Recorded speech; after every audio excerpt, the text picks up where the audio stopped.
Yo, what's going on, Trojan fans? What is up, and welcome to the Salute to Troy podcast, USC LAFB show. Ryan Dyrud here.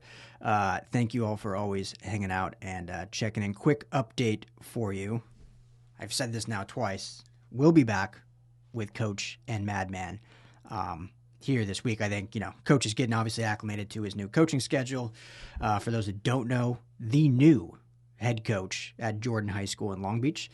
So pumped about that, getting that program right, and hopefully going to be a USC pipeline here for many years to come. So, but just wanted to get on here since we last spoke, some big news in the coaching ranks, obviously. Defensive coordinator hired Rob Ryan, brother of Rex Ryan, but Rob Ryan, 24 years of NFL coaching experience on this USC Trojans staff. So want to talk briefly about that and some recruiting updates, a new commitment, plus some big transfer portal news that I guess you could say changed dramatically in a 24-hour period. So I wanted to quickly talk to you all about that. So hope everyone's well. Show is always brought to you by our friends at BetOnline. Head to betonline.ag today. Use our promo code. I do that. I keep doing that. No promo code. Just go to BetOnline. It's that easy. BetOnline.ag. All the best game lines, money lines, spreads, over-unders. Everything you need is on BetOnline. And they have every sport, every game imaginable. Obviously, the big game, the Super Bowl, coming up. Unfortunately, our Rams here in Los Angeles couldn't quite get it done against the Eagles. Great game. Man, so close. It came down to really three busted, explosive plays on defense. Otherwise, the defense played lights out. Offense was a bit up and down, but obviously made some big plays when they needed to. Came down to those three busted runs for touchdowns, 2 from Saquon, 1 from Jalen Hurts. We'll be talking about that all in our Rams LAFB show. You can find that at LAFB Network, of course. So check that out, as me and Skinny T will be recording that here today as well. But BetOnline, where the game starts. All right, well, let's get into this quickly. Rob Ryan, tremendous hire. I did an LB coaching kind of update just last week. I had my suspicions. I said it was just my opinion. No sources or talk. Obviously, there was the rumor swirling around that a coach had been hired, but had not been announced yet. So my suspicions were potentially one of those Washington Commanders coaches, in either Ken Norton Jr., who is their linebacker coach, Ryan Kerrigan, who's an assistant linebacker coach, NFL legend, and also John Pagano, who's a senior analyst, basically, or assistant, and multiple years of DC experience and tons of NFL coaching experience. So obviously that is not the case, and the Commanders are still in the playoffs, as they shocked everyone and beat the Lions. But it comes out just a few days ago that Rob Ryan is indeed the choice for these Trojans and for Lincoln Riley. Of the hire, Coach Riley said, Rob Ryan is one of the most accomplished defensive coaches in NFL history. With over 2 decades of NFL experience, he will immediately bolster our staff as we continue our climb here at USC. He has coached some of the NFL's top players, including numerous Hall of Famers and All-Pro selections. We're thrilled to welcome Coach Ryan and his family to our program. For those who don't know, Ryan was most recently with the Raiders staff as a senior assistant analyst. Wasn't technically a position coach, but worked extensively with the linebackers and just all defensive positions, as he's one of the most knowledgeable, I think, defensive minds in football, with his brother Rex, and coming from that tree of his father, Buddy Ryan, the late great Buddy Ryan, who coached all over the NFL and obviously with the Philadelphia Eagles as head coach. So lineage is there. But I mean, throughout all his stops, when you figure the 24 years in the NFL, defensive coordinator for the Raiders back in 04-08, for the Browns, for the Cowboys, for the Saints, and obviously coordinator or position titles with the Cardinals, Patriots, Bills, Washington, Ravens, and then the Raiders again this past 2 years. So tons of experience, and I think he adds an element to this defensive staff that will be very welcomed when you look at kind of what Lincoln Riley now is building with this staff and this program overall. This GM hire should be probably coming down this week or next week. I think we'll see that coming fairly soon. as they kind of turn this college program into an NFL-style run organization.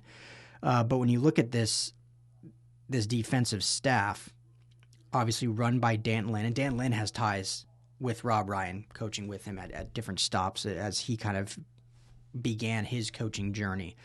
But you have a ton of experience at each level, but now you're sprinkling in that kind of NFL pedigree that I think NFL coaches are a little better suited to work with these new brand or era of college athletes that essentially are professional athletes. Like, yes, they are college student athletes. However, they are getting paid. And so they approach the game, maybe not the game, but they approach their situation differently than they would have just 5 years ago. Like, I don't know. I can't remember if he's straight up said it, but we can all pretty much allude to Nick Saban retiring because I don't want to say he was afraid or didn't want to deal with an Iowa, but basically it was like the college game has changed.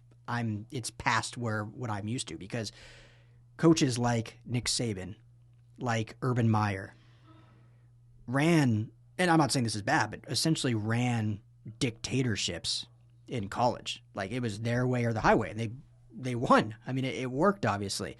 But that is why some of these college coaches have failed miserably at the NFL level. Most notably, we can talk about Urban Meyer at Jacksonville. Nick Saban, remember, went to the NFL from LSU, coached at Miami for, one season, and then went back to college, took the Alabama job. You have to have a different mindset in how you run an NFL team and paid players than a college team where everyone was just fighting, scratching, clawing to get to the NFL. Obviously, they want to win and win a national championship and beat their rivals. That's all part of it. But the ultimate goal for 90% of these players was to get to that NFL level, to be a professional football player. Now, I don't think that goal has necessarily changed, but now you have players that are getting paid and getting contract offers from other programs. So, hey, if you're a coach and you're running this dictator-style-like program, that's going to rub some players the wrong way because they're like, well, I can actually make more money going here. I mean, we've seen the likes of Oregon, Miami, these other schools that, whether you want to call it tampering or not, that are basically offering kids before they're even in the portal. So you think a kid's going to put up with a coach that's running the program old school? And it's like, well, we only won 7 games last year anyway. I'll go make more money to go over here and not get treated, I guess, this way. Right, wrong, and different. I think that's just the way it is now. So I say all that because when you look at coaches like Coach Henne, who has the NFL pedigree, and now you add Rob Ryan to the staff, I think they may be a little better equipped to kind of navigate this new era of college football because they've been in that light. They've dealt with professional athletes. Whereas, not saying Lincoln Riley, I mean, Dan Lynn, too, obviously, been in the NFL. But not saying Lincoln Riley or Doug Belk or formerly linebacker coach Matt Entz or Zach Hansen or Dennis Simmons. Not saying these guys can't deal with it, but it certainly helps to have that coach that is not only a fantastic X's and O's scheme coach, but also has that pedigree and knowledge of like, okay, well, this is how we coached because they're professional athletes. It's a little different, and it's just a different. And so I think that you bring that mindset now, too, with Rob Ryan. And Matt Entz was such a huge loss, and all those players loved Matt Entz, and he was a true college football coach. So he shows it can still work to be that true college coach. Now, I do think they were lacking with Entz in the recruiting aspect. I think a lot of chatter that I heard was not that he was necessarily a bad recruiter, but just didn't, like, basically, he wasn't going to kiss butt to these kids, right? He was going to go say, hey, we want you here, and then that was kind of that. Like, made the offer, be here or not. But he wasn't going to, like, really behold himself to these kids and that. And so that's kind of that old school coaching mentality. And I'm not saying an NFL coach is going to do that either, but it'll be handled maybe in a little different way. And again, I'm not taking anything away from how great of a coach Matt Entz was, but I think that was his one shortcoming, if you will. And whether it was detrimental or not in the likes of, Riley Pettijohn, who I know his family absolutely loved Matt Entz, the coach, but maybe his lack of aggressive recruiting, maybe that's why Pettijohn ended up going to Ohio State. I don't know for sure. I heard these things, but I haven't spoken to them. Now, do I think Rob Ryan is going to do that? And I don't know. But I just think having that NFL pedigree may change things a little bit to where even if he didn't necessarily do that, because like Matt Entz, and again, I don't want to make this as sounding anything bad because Matt Entz was a fantastic, one of the best coaches on the staff, but Matt Entz had the championship pedigree, but it was at a lower level. Now Rob Ryan brings a championship pedigree, 2-time Super Bowl champion at the highest level.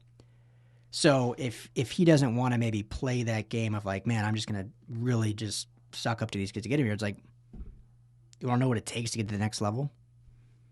I got Coach Henney, Super Bowl champion with the Rams. I've won 2 Super Bowls. We've got a great college staff, but if you want to know how to do it at the next level, why would you go anywhere else? And so I just think this hire was great in the sense of X's and O's, football IQ, just a good coach, but it was also a very strategic hire in what Rob Ryan adds to this staff in terms of NFL pedigree. So I won't keep repeating it, but I think it's a great hire. Love to hear your guys' thoughts. It came honestly out of nowhere. That was the name I did not expect. Maybe just because he hasn't been like a high title in the last 2 years. He's just been kind of on that Raiders staff with Antonio Pierce, kind of like behind the scenes a little bit. So I'll be honest, I'm not going to sit here and pretend like, oh yeah, I knew and had sources. No, I didn't. It came out of nowhere to me. Like when I saw the name, I was like, all right, home run hired. Was not expecting that. So hats off to Coach Riley. Hats off to Dan Lynn, who obviously had connections with this and had something to do with this.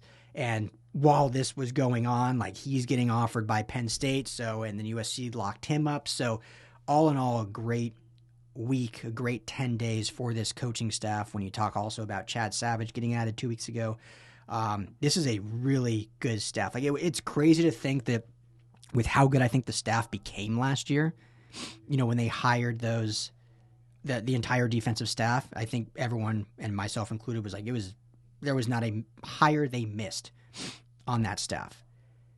And then this offseason, you lose your O-line coach, you lose your star linebacker coach, and this staff, I think, is stronger. Like, we'll have to see how they work together, but I think it's actually a stronger staff when you think of moving Zach Hansen over to O-line, who he's proven to be a rising star coach. You add Chad Savage, who everyone is just glowing about that hire. And then Matt Entz, I loved him, loved talking to him, interviewing him. But then you add Rob Ryan with the NFL pedigree, and it's like, I mean, I wouldn't say, even if it's not better, you didn't lose a lot. So, home runs. Love it. So, anyway, let me know your guys' thoughts. If you're on YouTube, comment below. If you're not on YouTube, what are you doing? USC, LAFB is the YouTube channel. Head there, hit that subscribe button. LAFBnetwork.com, you can comment there. Or just hit me up on Twitter, Ryan Dyer at LAFB or LAFB Network. Love to know your guys' thoughts. Quickly, recruiting news. So, my days are all mixed up. I want to say just on, what is today? Today is Tuesday. So on Sunday, the Carlos Nicholson, who we learned basically over Christmas break was going to be granted, because of this new JUCO ruling, an extra year of eligibility because of him playing at JUCO before going to Mississippi State and then transferring to USC. So the assumption based on everything we heard is he was coming back, going to be at SC. Well, then on Sunday, out of nowhere, it's the transfer portal. As a grad transfer, you can, even though the portal's closed, you can really enter at any time as a grad transfer. Surprised by it. It was, obviously they needed some depth or just veteran presence in that cornerback room. They've done some good stuff now at safety in adding some guys. Obviously, they added DJ Harvey as a corner, who will be a starter next year, but they added safety as well and whatnot. And there's a lot of youth talent, but you want to have some older presence there, A, that know the system, that have been there before, B, that in those tight moments, as good as some of these young, incoming freshmen and soon-to-be sophomores I think are going to be, in those one-score games, to help this team get over that hump of those one play away, like sometimes a veteran helps you alleviate that and get past that. And so I really thought DeCarlos Nicholson coming back was huge for this team. Also just beloved in the locker room. Huge locker room guy, fan favorite. His family, son, everyone loves him. Jacoby Lane is like best friends with his little son. It's the cutest thing ever. So I thought it was a bummer. It was one of those more like when you see some of these other players leave, I think, and this isn't me, but fans maybe, I don't want to say outrage, but like upset. This was more of just like sadness. Like, bummer. Like, love that kid, but wished him nothing but the best. Well, basically 24 hours later, pulls his name out of the portal. Back at SC now for what we know. Still haven't heard if maybe he's actually going to go to the draft. That could be a possibility. From what I've heard, I think he's back. I haven't heard what the reasoning was yet. I will certainly update you guys if I get any intel on that, but based on just kind of what I can just guess is that, either went into the portal looking for something, maybe there wasn't a lot of as much interest as he expected. Now, again, it was such a short time, so I don't think that would be the case. I think it was probably more of either entering the portal and SC saying, hey, all right, what it's going to take, we want you back. We want you to be here. We want you to finish your college career as a Trojan. And whether it was NIL, whether it was playing, whatever stipulations, if you want to call them, SC, and they met and said, okay, cool, we'll make this happen. And both parties are happy. He's back. It was either that or potentially, again, this is all just me rambling. I don't have any source on this, or a team reached out and said, hey, hit the portal, or maybe not a team, but an agent, hit the portal and I can get you this from X school. And he hit that, and then maybe that either wasn't true or felt uneasy about it or whatever it may be and said, you know what, no, I'm where I need to be. So, again, could actually still enter the draft. So that could be a reason. But for what we know right now, on Tuesday, DeCarlos Nicholson back with the Cardinal and Gold where he should be. I think it's huge for this program that if he plays for the Trojans in 2025.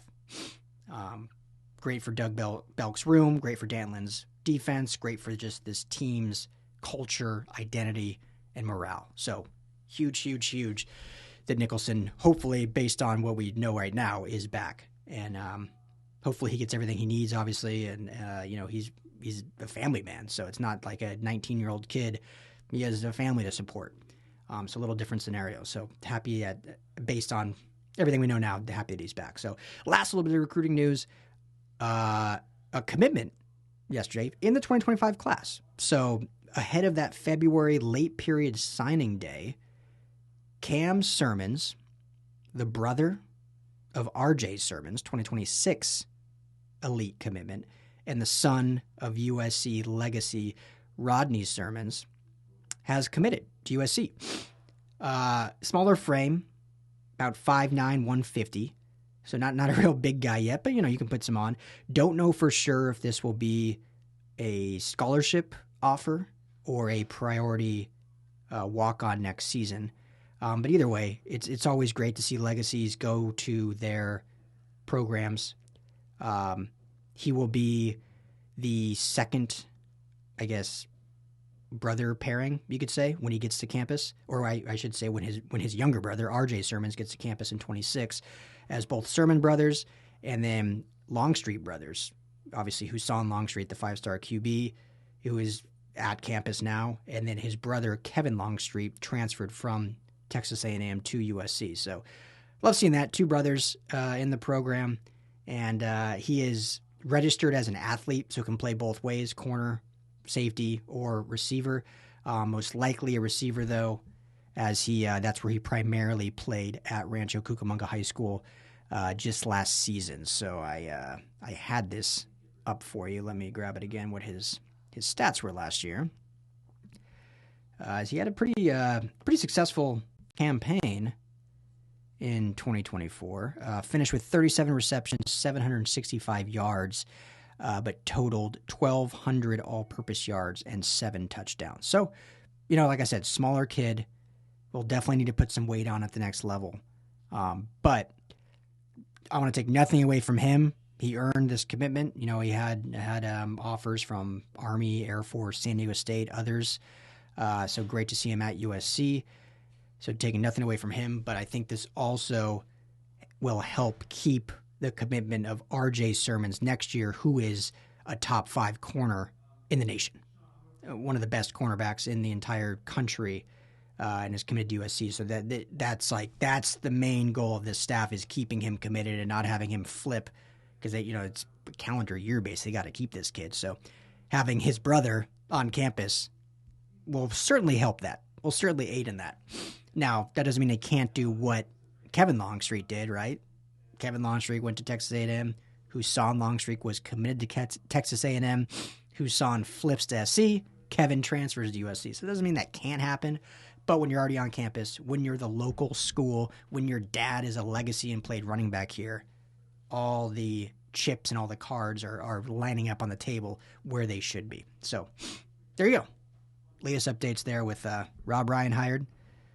DeCarlos Nicholson most likely back at SC, which is great.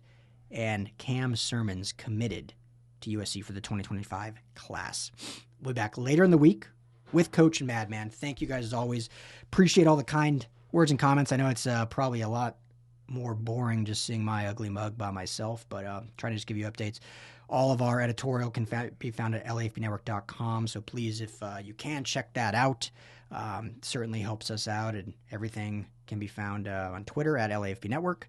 If you're listening on podcast platforms, Salute to Troy is the show on Apple, Spotify, wherever you get your podcasts. And like I said, the YouTube channel is USC LAFB. Hit that subscribe if you have not. It helps us out a ton. Thank you all. Everyone have a great week. We'll talk later. And as always, fight on.